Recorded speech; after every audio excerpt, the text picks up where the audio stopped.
നമസ്കാരം, ജന്മഭൂമിയിലേക്ക് സ്വാഗതം. മുൻ മന്ത്രി കടകംപള്ളി സുരേന്ദ്രനെയും CPI-യിലെ വാഴൂർ സോമനെയും കടുത്ത ഭാഷയിൽ ശാസിച്ച് പിണറായി വിജയൻ രംഗത്ത് വന്നിരിക്കുകയാണ്. ഇതിനായി പിണറായി വിജയൻ മുൻകൈയെടുത്ത് LDF പാർലമെന്ററി പാർട്ടി യോഗം വിളിച്ചു ചേർത്തു. നിയമസഭയിൽ ടൂറിസം വനം വകുപ്പിനെതിരെ രൂക്ഷ വിമർശനം ഉന്നയിച്ചതാണ് പിണറായി വിജയനെ പ്രകോപിപ്പിച്ചത്.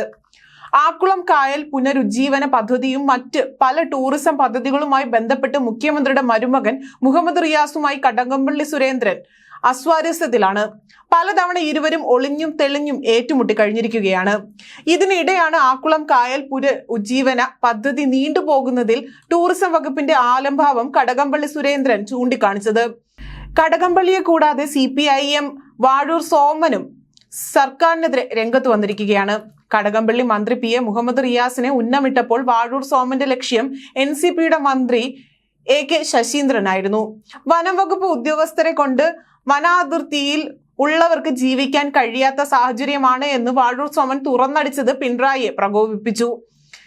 MLA-മാർ തങ്ങളുടെ മണ്ഡലത്തിലെ ജനകീയ പ്രശ്നങ്ങൾ ഉന്നയിക്കുന്നത് തുടർന്നാൽ അത് സർക്കാരിനെ പ്രതിക്കൂട്ടിലാക്കുമെന്ന് പിണറായി വിജയൻ ഭയക്കുകയാണ്. ഈ പ്രവണത മുളയിലെ നുള്ളിയില്ല എങ്കിൽ മറ്റുള്ള MLA-മാരും ധൈര്യം ആർജിച്ചുകൊണ്ട് രംഗത്ത് വന്നേക്കുമെന്ന ബോധ്യമാണ് LDF പാർലമെന്ററി പാർട്ടി യോഗം വിളിച്ചു ചേർത്ത് ഈ രണ്ട് പ്രസംഗങ്ങളും ചർച്ച ചെയ്യാൻ പിണറായി വിജയനെ പ്രേരിപ്പിച്ചിരിക്കുന്നത്. ഈ രണ്ട് പ്രസംഗങ്ങളും ചർച്ച ചെയ്യാൻ വേണ്ടി മുഖ്യമന്ത്രി വിളിച്ച യോഗമാണ് ഇതെന്ന് റിപ്പോർട്ടുകൾ പറയുന്നു. യോഗത്തിൽ മുഖ്യമന്ത്രി രണ്ടുപേരുടെയും പ്രസംഗങ്ങൾ വായിച്ചു. ഈ രണ്ട് MLA-മാരെയും പരിണിത പ്രജ്ഞർ എന്ന് പുകഴ്ത്തിയ ശേഷം ഇവരിൽ നിന്ന് ഈ നടപടി പ്രതീക്ഷിച്ചിരുന്നില്ല എന്നും അദ്ദേഹം പറഞ്ഞു.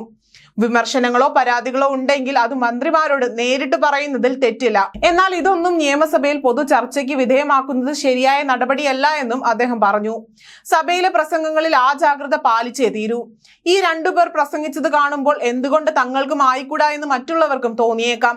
അതുകൊണ്ട് കൂടിയാണ് ഈ യോഗം വിളിച്ച കാര്യം വ്യക്തമാക്കുന്നത് എന്ന് പിണറായി വിജയനായിട്ട് തന്നെ റിപ്പോർട്ടുകളിൽ സൂചിപ്പിക്കുന്നുണ്ട്.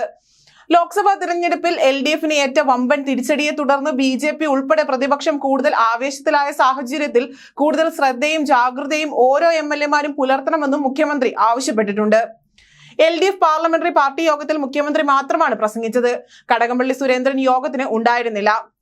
തിരുവനന്തപുരം കോർപ്പറേഷനെതിരെയും മുൻ മന്ത്രിയും കഴക്കൂട്ടം MLA-യുമായ കടകംപള്ളി പലതവണ രംഗത്ത് വന്നു കഴിഞ്ഞു. മേയറെ വേദിയിൽ ഇരുത്തിക്കൊണ്ട് കടകംപള്ളി സുരേന്ദ്രൻ നടത്തിയ കടുത്ത വിമർശനങ്ങൾ തിരുവനന്തപുരം കോർപ്പറേഷന്റെ പ്രവർത്തനത്തിന്റെ പ്രോഗ്രസ് കാർഡാണ് എന്ന് തന്നെ പറയാം. നഗരത്തിന്റെ പല ഭാഗത്തും യാത്രയെന്ന് അസാധ്യമാക്കിക്കൊണ്ട് വിവിധ വികസന പദ്ധതികളുടെ ഭാഗമായി റോഡുകളെല്ലാം വെട്ടിമുറിച്ചിട്ടിരിക്കുകയാണ്. വർഷങ്ങളായി യാത്രാ സൗകര്യം നിഷേധിക്കപ്പെട്ട ജനങ്ങൾ നഗരത്തിൽ താമസിക്കുന്നുണ്ട്.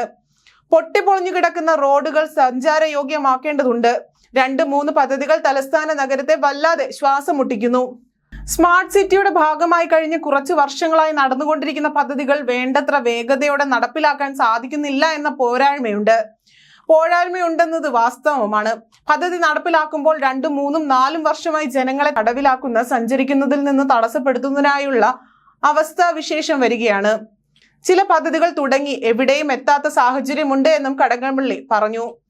3 വർഷത്തെ വികസന നേട്ടങ്ങൾ ജനങ്ങളിലേക്ക് എത്തിക്കാൻ തിരുവനന്തപുരം കോർപ്പറേഷൻ സംഘടിപ്പിച്ച വികസന സെമിനാറിലായിരുന്നു കടകംപള്ളിയുടെ വിമർശനം ഉണ്ടായത്. മന്ത്രി V ശിവൻകുട്ടിയായിരുന്നു പരിപാടിയുടെ ഉദ്ഘാടകൻ. മന്ത്രി വേദി വിട്ടതിന് പിന്നാലെ മേയർ ആര്യ രാജേന്ദ്രനെ വേദിയിൽ ഇരുത്തിയായിരുന്നു കഴക്കൂട്ടം MLA കൂടിയായ കടകംപള്ളിയുടെ വാക്കുകൾ.